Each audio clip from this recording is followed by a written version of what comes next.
Pagkontrol sa hunahuna. 1 Pedro Kapitulo 1 versikulo 13. Tungod ni ana, salig-uno ninyo ang inyong mga hunahuna, managbuutan kamo ug lumaom kamo sa hingpit sa grasya nga pagadad-on nganha kaninyo sa pagpadayag ni Hesukristo. Diyotay ra ang nakaamgo nga katungdanan ang pagpugong sa mga hunahuna ug imahinasyon. Lisod ang pagpabilin sa walay disiplina nga hunahuna sa mapuslanon nga mga hilisgutan. Apan kung ang hunahuna dili magamit sa husto, ang relihiyon dili molambo sa kalag. Ang hunahuna kinahanglan nga mapukli sa sagrado ug walay katapusan nga mga butang, ug kini magmahal sa walay hinungdan ug taphaw nga mga hunahuna. Ang intelektual ug ang moral nga mga gahom kinahanglan nga disiplinahon ug sila mulig-on ug mulambo pinaagi sa ehersisyo. Aron masabtan nato pag-ayo kini nga butang, kinahanglan natong hinumduman nga atong mga kasing-kasing natural nga dautan ug nga dili nato kaya sa atong kaugalingon ang pagtinguha sa sakto nga dalan.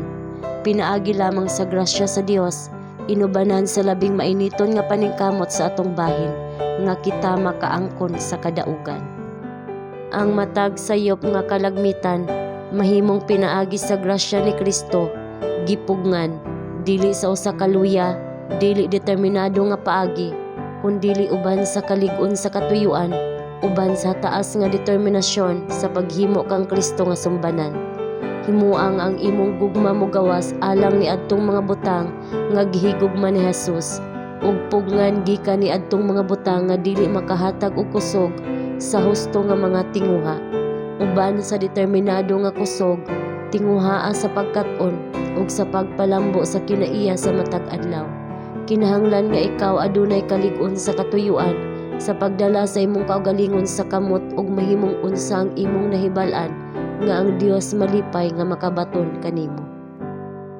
Ang salabutan, ingon man ang kasing-kasing, kinahanglan nga ipahinungod sa pag-alagad sa Dios. Siya adunay mga pag-angkon sa tanan nga anaa kanato.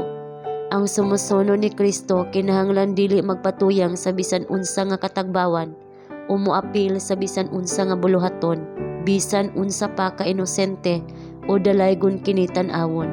Nga ang usa ka nalamdagan nga konsensya nagsulti kaniya nga makapahuyang sa iyang kainit o makapaminos sa iyang pagka-espirituhanon. Ang matag Kristohanon kinahanglan maghago sa pagpugong sa sulog sa kadautan.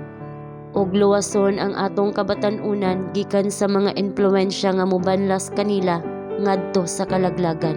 Hinaot pa nga tabangan kita sa Ginoo nga mopadayon batok sa sulog sa kalibutan.